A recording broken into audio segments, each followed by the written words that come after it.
नमस्कार दोस्तों, युक्ति आईएएस में आपका हार्दिक स्वागत है। आज हम बात करेंगे महत्वपूर्ण डीएनए। आज है 18 अप्रैल 2020 और जैसा कि मैं कल कहा था कि मैं अक्सर भूल जाता हूं, हमारे ऑफिशियल यूट्यूब चैनल युक्ति आईएएस को सब्सक्राइब कीजिए, लाइक कीजिए, शेयर कीजिए और जो भी वीडियो दिए जाते हैं उसमें नीचे कमेंट भी किया कीजिए ताकि हमें अपनी गलतियों का एहसास हो। ठीक है।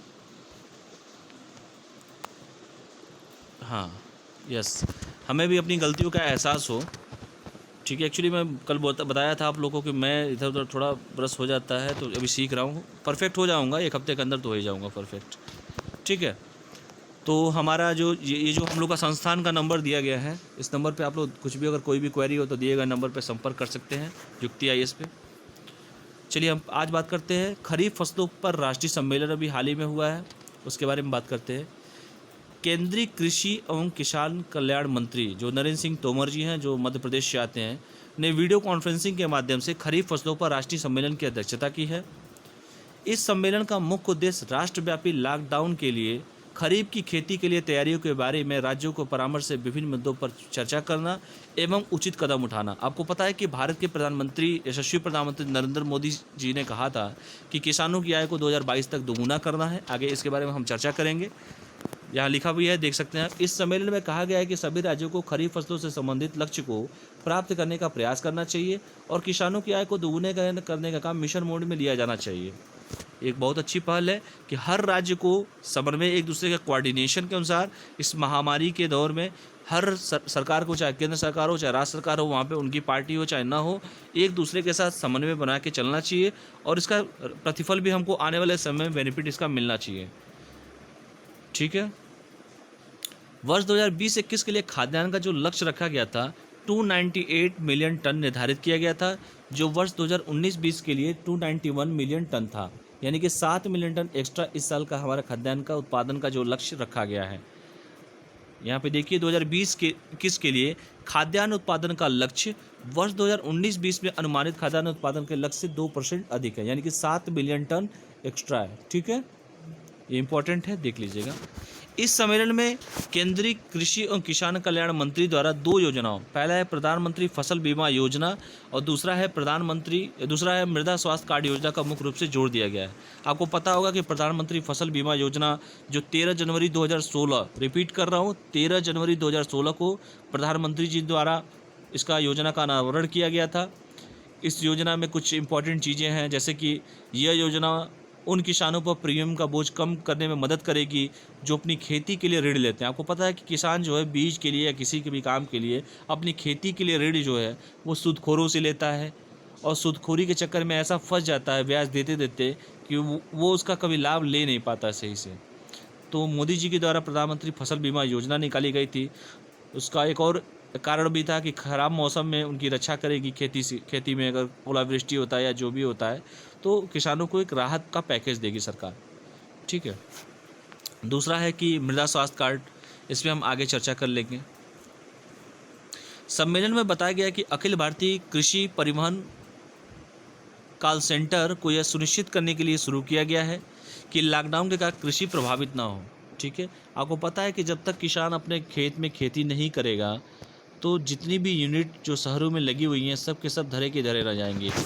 जैसे कि भारत कृषि प्रधान देश है, यहाँ की 65% जनसंख्या जो है गांव में रहती है। अगर गांव का किसान अगर नहीं खेती करेगा तो फिर शहर वाले क्या करेंगे? शहर वाले कहाँ आलू उगाएंगे, प्याज कहाँ उगाएंगे, गेहूँ कहाँ उगाएंगे? जगह रहेगा तब न उगाएंगे। तो जो हमारे किसान भाई हैं, अगर उनको नहीं कुछ समझेगा तो वो भी अगर समझना छोड़ देंगे तो फिर हो गया कल्याण। ठीक है। तो देख रहे हैं कि राजनीति भी इन्हीं मज़दूरों, हमारे जो बेघर मज़दूर हैं, जो उनके ऊपर राजनीति भी सरकारें की हैं अभी। खैर मैं उस डिबेट में नहीं जाऊंगा। चलिए अगला जो है, आईएमएफ के अनुसार भारत की आर्थिक वृद्धि दर 1.9% इस साल रहेगी।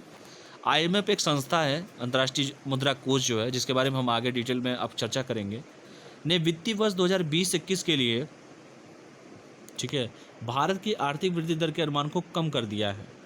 क्योंकि आपको पता है कि कोरोना वायरस की वजह से विश्व में आर्थिक मंदी आ चुकी है और इन्होंने ही 2020 में 2020 आईएमएफ ने जनवरी में इन्होंने बताया था, अनुमान जो है 5.8% बताया था, और आज इन्होंने अनुमान बता रहे हैं 1.9%, यानी कि 3.9% की कमी इस साल हो रही है आईएमएफ के अनुसार। आईएमएफ के अनुसार कोरोना वायरस को फैलने से रोकने के लिए लागू किए गए लॉकडाउन का वैश्विक अर्थव्यवस्था काफ़ी प्रभावित हुई है, और उसके कारण संपूर्ण विश्व पर 1930 की मंदी से भी अधिक प्रभावित हो सकता है। आपको पता है कि भारत हमेशा मंदी का मार तो हम हमेशा सहते ही हैं। 1930 में एक आर्थिक मंदी आई थी, रिसेशन आया था, और हम हर मंदी को झेलने के लिए उतने सक्षम हैं। अगर हम इस बार जीत लिए, लॉकडाउन का सही से पालन कर लिए, सरकार द्वारा जारी किए गए गाइडलाइंस को हम लोग फॉलो कर लिए, तो हम विश्व गुरु बन के रहेंगे। और आप देख ही रहे हैं, रिजल्ट आप देख सकते हैं कि हमारा देश विकासशील देश है, इसके बावजूद भी यहाँ पे दूसरों देशों की कंपेयर में यहाँ पे आंकड़े बहुत ही कम है। एक बहुत अच्छी पहल है सरकार की कि जो समय से लॉकडाउन कर दी और लोग भी इस नियम का फॉलो कर रहे हैं, ठीक है। और आने वाले समय में जितनी हमारी युवा पॉपुलेशन है, वो देश को एक नई राह पे लेके जाएगी, एक नई क्रांति की तरफ बढ़ेगी, ठीक है। यहाँ पे दिया हुआ है कि आईएमएफ के अनुसार भारत उन 2 बड़े देशों में शामिल है जहाँ वित्तीय वर्ष 2020-21 में आर्थिक वृद्धि दर सकारात्मक रहेगी, और दूसरा देश जो है चीन, जहाँ पे आईएमएफ के अनुसार कितना है 1.2% वृद्धि दर रह सकती है। यानी अपना देश है 1.9%, और जो चाइना का बताया गया है 1.2%, ठीक है। अब हम बात ये रिपोर्ट है, देख लेना, ये डिटेल जो दिया है PDF फॉर्म में जो भी है आप देख लीजिएगा इसको। अब हम बात करते हैं आईएमएफ के बारे में। इंटरनेशनल मॉनेटरी फंड, अंतर्राष्ट्रीय मुद्रा कोष। आईएमएफ एक अंतर्राष्ट्रीय वित्तीय संस्था है जो अपने सदस्य देशों को वैश्विक आर्थिक स्थिति पर नज़र रखने का कार्य करती है, ठीक है। आईएमएफ के बारे में कुछ और इम्पोर्टेंट आपको बता देते हैं। यह अपने सदस्य देशों को आर्थिक और तकनीकी सहायता प्रदान करने के साथ साथ अंतर्राष्ट्रीय विनिमय दर को स्थिर रखने तथा आर्थिक विकास को सुगम बनाने में भी सहायता प्रदान करती है। इम्पॉर्टेंट है, फैक्ट देख लीजिएगा। आईएमएफ का जो मुख्यालय है वो वाशिंगटन DC संयुक्त राज्य अमेरिका में है, ये भी इम्पॉर्टेंट है। आईएमएफ की एक मुद्रा है जिसे SDR कहते हैं, स्पेशल ड्राइंग राइट होती कहते हैं, इसको भी आप देख लीजिएगा। और इम्पॉर्टेंट देखिए आईएमएफ के बारे में। आईएमएफ का उद्देश्य जो है आर्थिक स्थिरता जो है सुनिश्चित करना, आर्थिक प्रगति को बढ़ावा देना, गरीबी को कम करना, रोजगार के नए अवसरों का सृजन करने के साथ साथ अंतर्राष्ट्रीय व्यापार को सुविधाजनक बनाना है, ठीक है। ये आईएमएफ का काम है। और ये जो दिया हुआ है कि आईएमएफ जो रिपोर्ट है कौन जारी करता है, वर्ल्ड इकोनॉमिक फोरम, ठीक है। ये आईएमएफ की रिपोर्ट जारी करता है, वर्ल्ड इकोनॉमिक फोरम द्वारा आईएमएफ की जो रिपोर्ट है वर्ल्ड इकोनॉमिक फोरम द्वारा जारी की जाती है, ठीक है। अगली बात करते हैं विदेशी अंशदान प्राप्त करने वाले एनजीओ पर सख्ती। आप देख सकते हैं जो भी हमारे गैर लाभकारी संस्थान जो हैं, एनजीओ है, जो सरकार के साथ कंधा से कंधा मिला के चल रही है इस समय इस संकट की घड़ी में, उसके बारे में कुछ नए नियम आए हैं, उस नियम को हम देख लेते हैं। केंद्रीय गृह मंत्रालय ने देश में विदेशी अंशदान लाइसेंस यानी कि फॉरेन कंट्रीब्यूशन लाइसेंस वाले सभी गैर लाभकारी संस्थानों को कोविड-19 से निपटने में उनके योगदान की जानकारी प्रतिमाह सरकार के साथ साझा करने को कहा है, ठीक है। क्योंकि इसका मिसयूज भी हो रहा है, इसलिए सरकार ने ये कदम उठाया है। केंद्रीय गृह मंत्रालय ने 7 अप्रैल 2020 को दी गई जानकारी के अनुसार देश में विदेशी अंशदान अधिनियम यानी foreign contribution regulation act FCRA 2010 के तहत विदेशी अंशदान प्राप्त करने वाले गैर लाभकारी संस्थानों को हर महीने की 15 तारीख तक एक ऑनलाइन फॉर्म के माध्यम से कोविड-19 से निपटने में उनके योगदान का जानकारी सरकार के साथ साझा करने को कहा है, ठीक है। यमच्चे ऐसे कई क्षेत्रों का उल्लेख किया गया था जिसमें गैर लाभकारी संस्थान अपना सहयोग दे सकते हैं, जैसे प्रवासी मजदूरों और बेघर लोगों के लिए सामुदायिक रसोई की स्थापना करना, बेघर दिहाड़ी मजदूरों और गरीबों के लिए आश्रय प्रबंधन करना आदि। ये दिया गया है, लेकिन आपने कंडीशन देख लिया होगा कि आनंद विहार में क्या घटना घटी मजदूरों को लेके। मुंबई में देख रहे हैं, आपने 2-3 दिन पहले देखा होगा, मुंबई में हमारे जितने भी प्रवासी मजदूर हैं वो अपने घर जाना चाहते थे और कैसे कैसे क्या क्या हुआ आप सब देख सकते हैं। भूखे पेट न भजन गोपाला, ठीक है। पेट तो उनको नहीं भरा गया लेकिन लाठी ज़रूर पीटा गया। मैं इस चीज़ों का खंडन करता हूँ, इन सब चीज़ों से, क्योंकि हमारे जो किसान भाई हैं, हमारे जो मज़दूर भाई हैं, देश के एक पिलर हैं। और जिस दिन ये अपना काम करना छोड़ देंगे, कंपनी धरी की धरी रह जाएगी। जितने बड़े बड़े उद्योग जो दिखाई दे रहे हैं, ये किसानों को, ये मज़दूरों की ही देन है, वरना सब जितनी कंपनियां हैं सब बंद हो जाएंगी वैसे भी। तो इन मज़दूरों का ख्याल रखें। आप लोग भी, जो पढ़ने लिखने वाले जो बच्चे आप लोग हैं, जो जागरूक लोग हैं, सबसे पहले जो रूमर फैलाया जा रहा है, जो हमारे देश में जो बाहरी अराजक तत्वों द्वारा, आप लोग अगर कोई भी ऐसा आदमी जो उन चीज़ों पे भरोसा नहीं करता है, आप लोग उनको समझाइए, सही गाइडेंस दीजिए, जागरूक कीजिए। विश्व गुरु तो हम बन जाएंगे। इस हमारे देश में युवाओं की कमी नहीं है, ना प्रतिभा की कमी है। तो गलत राह पे जो लोग भटके हैं, जिन लोग आर्थिक स्थिति खराब है, तो किसी एनजीओ के माध्यम से या जो भी हो सके, जिस माध्यम से आप लोग उनको सहयोग दें, यही मैं कहूँगा आप लोगों से। और साथ साथ पढ़ाई भी करते रहें, ठीक है। अब एनजीओ पर देखिए सरकार की क्या कार्रवाई है, इस पे बात करते हैं। पिछले 5 वर्षों में केंद्रीय गृह मंत्रालय द्वारा देश में लगभग 15,000 एनजीओ को पंजीकरण को रद्द कर दिया गया है। साथ पिछले 3 वर्षों में एफसीआरए के प्रावधानों का उल्लंघन करने के कारण 6600 से अधिक गैर लाभकारी संस्थाओं के विदेशी अंशदान प्राप्त करने के लाइसेंस को रद्द कर दिया गया है, क्योंकि इसका मिसयूज बहुत ज़्यादा हो रहा था।